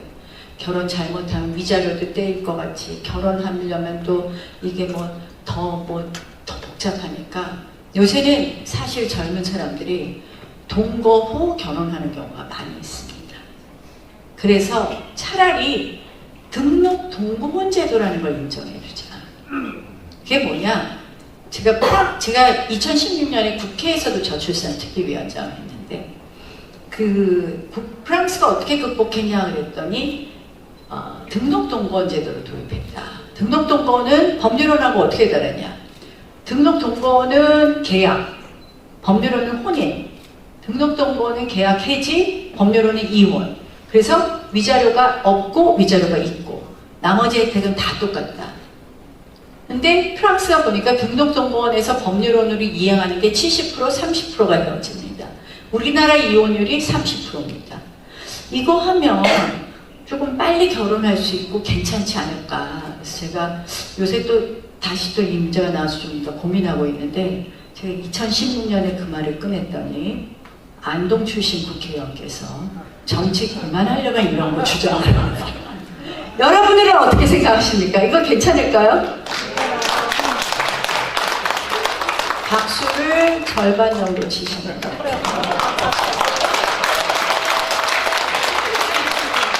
그래서 이렇게 정말 우리가 0.72라는 거 이제 얼마 전에 조금 반등했다는데 이거는 끔찍한 숫자이기 때문에 저희가 할 수 있는 건 다 해야 된다. 일가정 남녀부터 다 해야 된다 이렇게 생각합니다.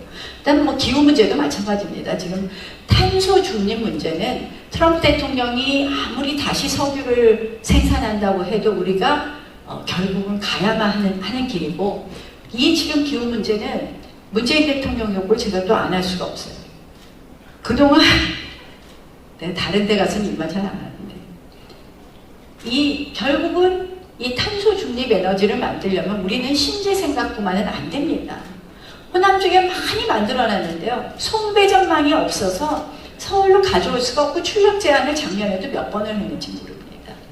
결국 원전을 빼놓고는 탄소 중립을 할 수 없는데 탈원전을 했기 때문에 결국 우리가 굉장히 어려워졌고, 그래서 에너지 믹스, 어떻게 우리가 전력을 잘 만들어서 이 비율을 잘 하느냐가 앞으로 탄소 중립을 잘 만들고, 그 다음 전기는 앞으로 과학기술, 앞으로 미래 먹거리에 있어서 AI 센터나 이런 거를 대규모 전력이 필요하기 때문에 굉장히 중요한 문제입니다. 그래서 이런 문제를 준비를 해야 된다. 그래서 가치는 튼튼히 하고 우리가 부지런히 이런 문제를 준비해야 된다고 생각합니다. 그런데 이거를 자세히 들여다보면요, 대통령께서 하시고자 하는 개혁이 다 그 안에 과제가 있습니다. 무슨 말이냐? 자, 아까 제가 보육 얘기했는데, 보육 잘하려면 일과 가정이 양립돼야 돼요. 거기서 핵심은 뭐냐? 노동 유연성입니다.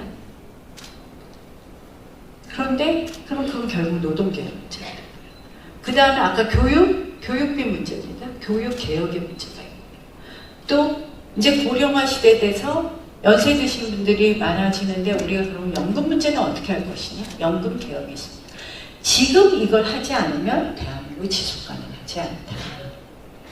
자, 그런데요, 저는 요새 이런 아젠다들을 논의하면서 정말 트럼프는 아메리칸 퍼스트라는데 저는 코리안 퍼스트, 한국의 퍼스트 정책 아젠다들을 열심히 해야 되겠다는 생각이 듭니다. 제가 요새 관심 있는 아젠다, 이게 어떻게 보면 한국인에게 중요한 정책, 국민에게 이익되는 정책이라는 거는 뭐냐? 요새 트럼프 대통령하고 헬스하고 싸워서 민주당이 패한 이유는 PC, Political Correctness에서 정치적 올바름만을 주장하는 민주당이 지긋지긋해서 공화당을 선택했다고 합니다. 결국 인권, 이렇게 아름답고 우아한 말만 하는 민주당에 지긋지긋 했다는 거. 결국 내 삶에 누가 도움이 되게 하느냐, 나를 더 어떻게 이롭게 하느냐 했을 때 우리가 그런 거 생각해 봐야 될 것 같습니다. 제가 요새 관심 있는 것이 외국인 근로자에게 최저임금을 구분 적용하자는 겁니다. 얼마 전에 서울시가 필리핀 가사 도우미를 했는데요, 그거는 조금 실패한 정책입니다. 왜 실패한 정책이냐? 필리핀 가사도우미를 데리고 오는데요. 하우스 헬퍼라는 직종으로 데리고 왔어야 되는데 케어 기버라는 그 항목으로 이 케어 기버라는 직종으로 데리고 왔습니다. 하우스 헬퍼는 설거지 시켜도 되는데요. 케어 기버는 설거지 시키면 안 됩니다. 우리가 가사도우미를 사용하고자 하는 분들은 결국은 조금씩 집안일을 돕는 것까지 생각하는데 그게 불가능한 거고, 그냥 두 번째 임금 부분을 정리를 했어야 되는데 결국 임금 부분이 해결이 안 되는 겁니다. 그러니까 누구나 가사도우미를 쓸 수가 없습니다. 자, 외국인 근로자 왜 중요하냐? 우리 사회의 많은 부분을 외국인 근로자가 앞으로 담당하게 됩니다. 아까 저출산을 해결하기 위해서 뭐 아이 키우는 걸 좀 더 쉽게 하기 위하면 가사도움이 필요하고요. 고령화 시대에 노인들이 얼마 전에 대한노인 행사를 갔더니 대한노인 회장이 하신 말씀이 집에서 임종하게 하겠습니다. 집에서 임종하지 못하고 다 요양원으로 가는 이유는 간병인, 요양보호사 서비스가 너무 비싸고 누구나 그 서비스에 접근할 수 없기 때문입니다.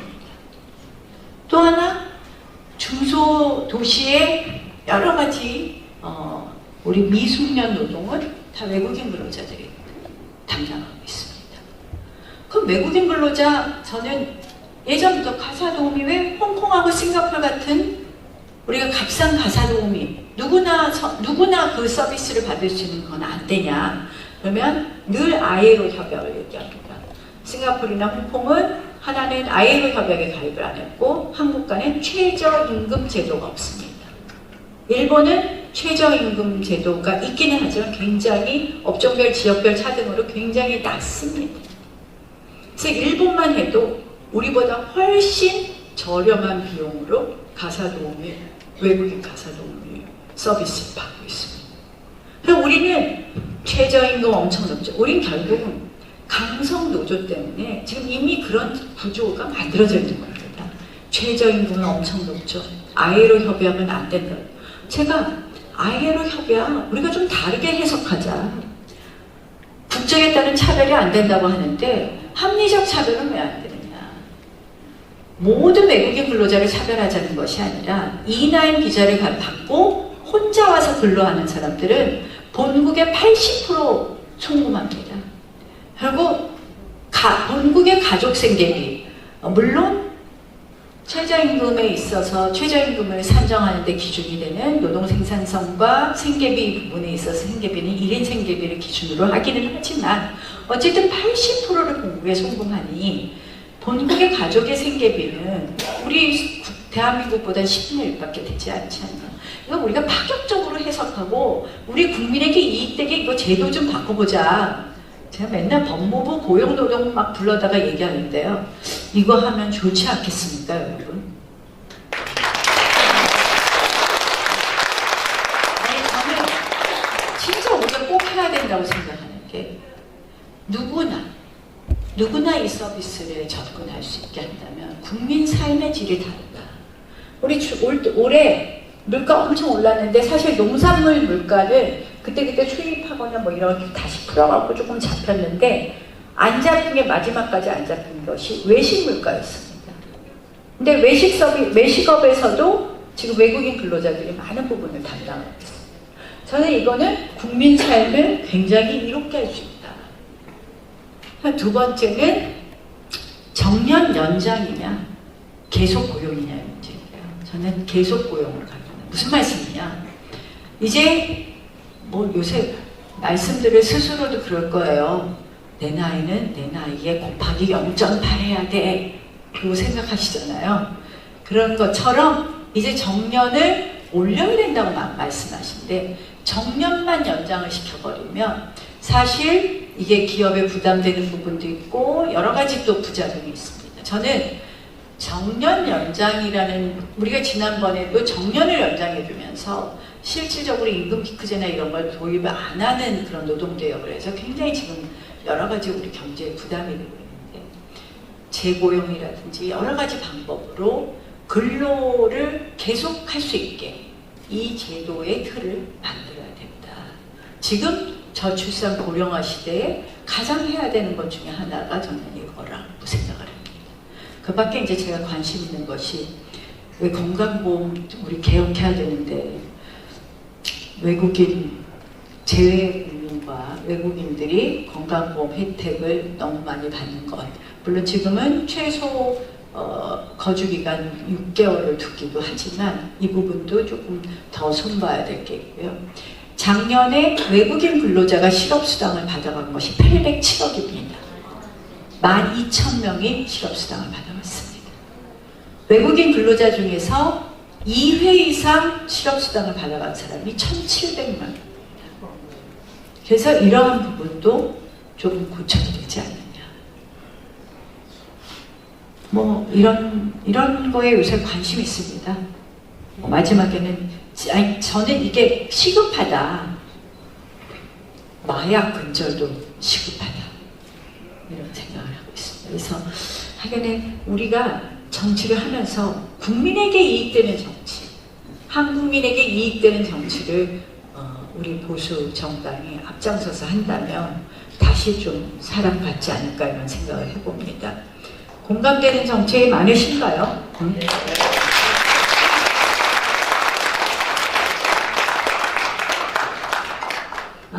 저는 늘 정치하면서 이런 생각을 합니다. 왜 정치를 하느냐? 그리고 정치를 잘하기 위해서 무엇을 해야 되느냐? 정치를 잘하기 위해서 제가 늘 생각하는 거는 소통, 뭐 말은 쉬운데 소통들 얘기하는데요. 소통을 하면서 발을 땅에 붙여야 된다.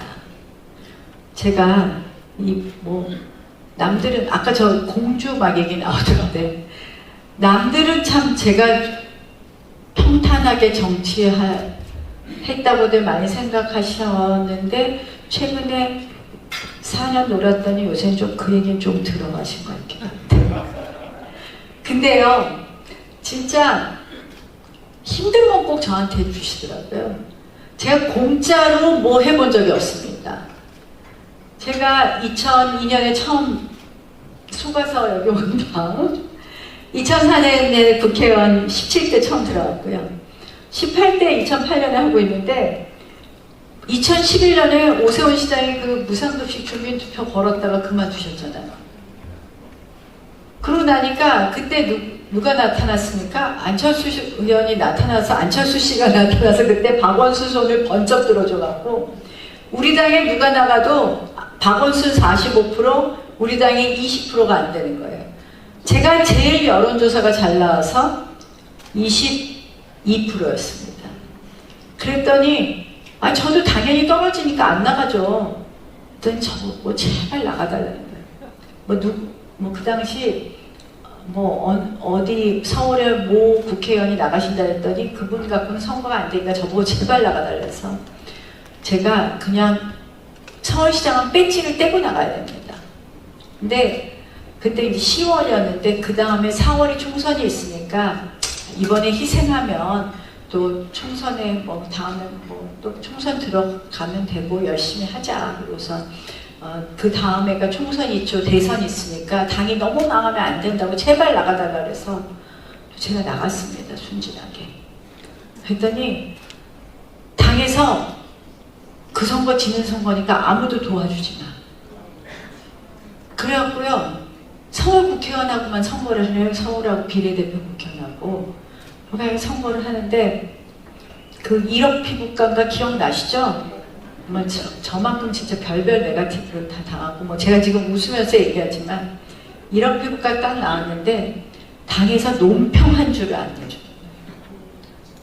떨어지는 선거는요 2개가 없습니다.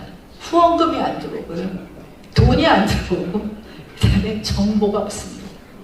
박원순 부인이 그렇게 성형을 많이 했다는데 사진 한 장을 못 구하겠는 거예요. 우리 정부인데. 박원순 부인 그 투표하는 날 나타났잖아요. 호빵 얼굴을 하고. 그래갖고 결국은 제가 그 1억 피부과를 언제 민주당에 터뜨렸느냐. 쫙 제가 따라 올라갔어요. 박원순 시장이 너무 실력이더라고요. 쫙 따라 올라서 3%로 붙으니까 딱 그걸 터뜨려서 결국 제가 7%로 졌습니다. 7%를 치고 났더니 집에 가서 푹 쉬라 그러더라고요. 제가 집에 가서 푹 쉬었습니다. 그래서 2년을 제가 그때 뭘 했느냐, 제가 이제 장애인 관련된 활동하고 싶은 게 많았는데 이거 열심히 하라는 건가 보다 그러고 그 스페셜 올림픽이라고 발달장애인 올림픽 평창에서 세계대회도 하고 진짜 열심히 했습니다. 한 7,000명 정도 왔죠. 선수만 4,500명 오고. 그래서 세계대회 다 끝나고 2014년이 되니까 이제 집에 가서 푹 쉰 뒤 2년 되니까 저는 이런 정말 내가 하고 싶은 봉사활동하는 것도 참 의미 있겠다 했더니 정치 영영 안 할 것 같으니까 후원금이 안 들어오더라고요. 또 그 NGO 그게 NGO 단체거든요. 직원 8명 있는. 후원금이 어느 기업의 애들이 뭐 행사해야 되는데 돈이 얼마 모자르다고 어디다 부탁 좀 했으면 좋겠다는데 참 내가 쓰는 돈 아닌데 말하기 싫잖아요. 근데 올해 1년 거 다 썼다고 안 준다 그러다가 제가 동작구 출마할지 모른다는 기사 한 줄 나오니까 딱 2배 주더라고요. 그게 세상의 신입니다. 그래서 2014년에 동작구도 어떻게 하느냐. 아니 그때 기억하시잖아요. 세월호, 4월의 세월호. 6월 지방선거에서 우리가 완전 폭삭망했습니다. 서울시장 선거에서 우리가 11%인가 졌는데 12% 졌는데요. 동작구에서는 17%를 졌습니다. 그 당시 서울시장 후보가.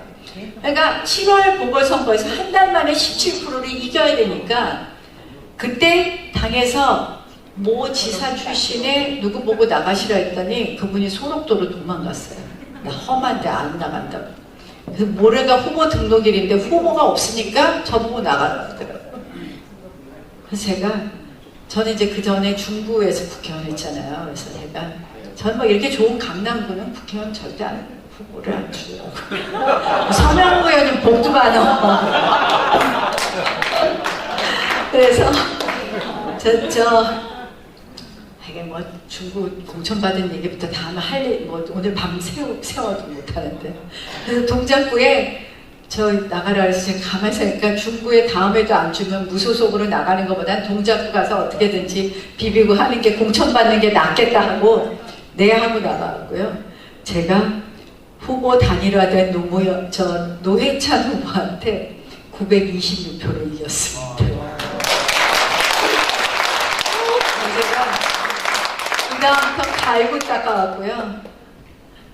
하여간에 열심히 했는데 원내대표 할 때 이거 축하하지 않으면 우리가 다시 정권 못 가져온다 그렇게 악착같이 했더니 그때 20대 선거 때 21대 선거 때 완전히 민주당 애들이 대진년 보내고 난리를 쳐갖고 제가 떨어졌잖아요. 근데 그러고 나서는 여러분들이 기억 못 하시겠지만요. 별별 일을 다 당했습니다. 검찰에서 추미애 장관이 나경원 꼭 기소하라고 그래요. 난리를 치고 했는데 제가 결국은 우리 애들 괴롭히고 막 했는데요.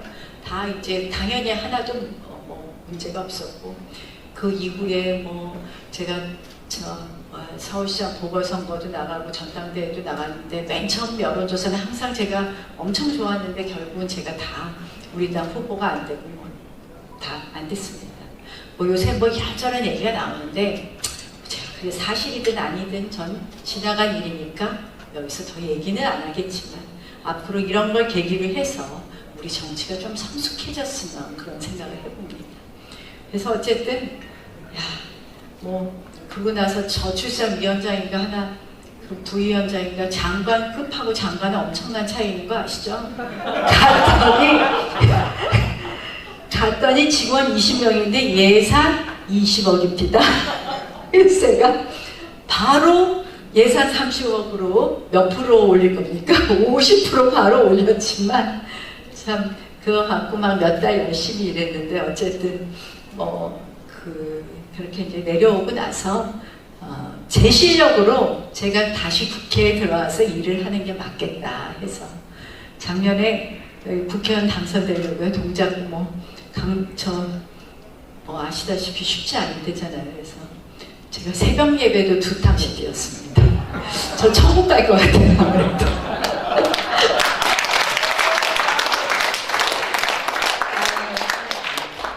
그 나서 이제 국회 와서 보니까요. 요새 저는 이렇게 막 갈등하고 분열하는 게 너무 속이 상하는 거예요.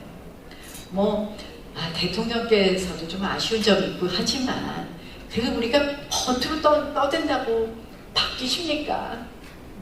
그거는 사실은 설득해야 되는 거거든요. 명확히. 그래서 또 제가 요새 대통령 지지율 올라가는 거는 우리 당내에서 좀 덜 욕해서 올라가시는 거 아닌가 하는 생각이 들죠. 그래서 어쨌든 대통령도 도와주고 또 당대표도 조금 이제 빨리 그거 정리해서 우리도 또 당대표도 좀 잘 되게 또 우리가 돕고 이렇게 해서 좀 어떻게든지 국민들한테 신뢰를 다시 받고 그리고 나서는 우리가 해야 될 일들을 하나하나 하는 게 결국 그렇게 해서 이제 내년이 선거가 없습니다. 그래서 선거 없는 해에 굵직굵직한 개혁 마무리하고 그리고 다시 전열 정비해서 지방선거 이기고 대선을 이기는 것이 우리가 책무다, 책무. 무슨 책무냐? 다음 세대에게 더 좋은 대한민국을 만들 수 있는 그 책무를 다합니다. 여러분들이 이 자리에 와 계신 것도 그 책무를 다하기 위함입니다. 우리 아이들에게 더 좋은 대한민국, 지속 가능한 대한민국을 만들어주기 위한 책무를 다하기 위해서 저 진보 좌파한테 맡기는 제가 오늘 뭐 대북 북한 문제 뭐 이런 이야기 다 안 했지만 여러분 우리 대한민국이 지속 가능하기 어렵다. 제가 끝으로요. 정말 저는 뭐 여기 계신 분들 대부분 모르시겠지만 그 문재인 정권 때 판문점 선언 딱 발표하는 날 제가 보고 기겁을 했습니다. 판문점 선언을 딱 읽어보니까 주한미군을 철수시키겠구나. 이것만은 막아야 되겠다. 주한미군을 그렇게 철수시키고 종전선언을 준비가 안 되는데 이거 하나 어떻게 되겠냐. 그래서 제가 그때 외통위원장 그만두고 지금 그냥 평의원이었는데 미국에 편지를 썼습니다. 자, 트럼프의 길을 잡은 사람을 설득해야 되겠다. 의원 외교는 해결이 안 되겠다. 그래서 그때 제가 볼튼한테 편지를 썼습니다. 근데 원래 일개 의원을 안 만나줍니다. 당 대표가 가도 국가안보보좌관 만나고 온 당 대표 보셨습니까? 한 명도 만나지 못했습니까? 외교 프로토콜상 안 만나줍니다. 볼튼이 만나겠다 그러더라고요, 저를. 제가 그 전에 한번 볼튼을 만난 적이 있었습니다. 국가안보보좌관이 되기 전에. 그래서 제가 그때 볼튼을 만나서 담판을 지은 게 종전선언 절대 안 되게 해달라. 그때 제가 볼튼을 설득한 것이 그 판문점 선언에 대한 해석은 볼튼도 법률가고 저랑 똑같이 해석한다고 생각해서 그건 서면으로 주고 30분을 담판을 쳤는데 문재인 정권을 설명해 줬습니다. 어떤 정권인지.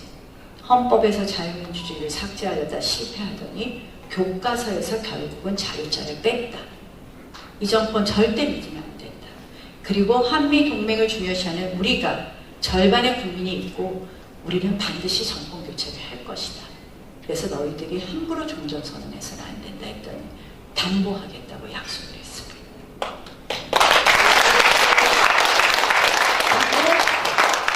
그 다음 볼튼이 한국을 방문했을 때 한국의 어떤 정치인도 만나지 않고 청와대 들어가기 전에 제일 먼저 미국 대사관 합의하우스에서 저랑 먼저 조찬을 하고 들어갔습니다.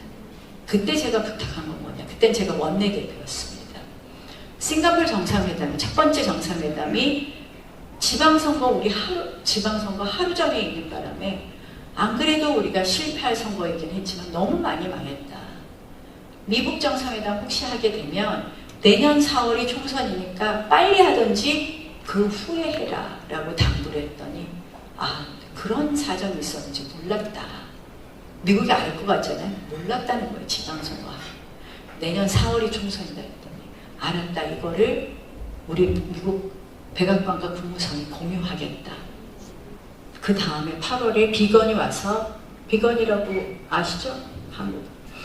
비건이 와서 저랑 이제 오자마자 그 당시 늘 저를 제일 먼저 만났으니까 와서 저보고 하는 말이 내년 4월이 총선이라는 걸 우리 국무성과 백악관은 다 공유하고 있다라고 얘기하더라고요.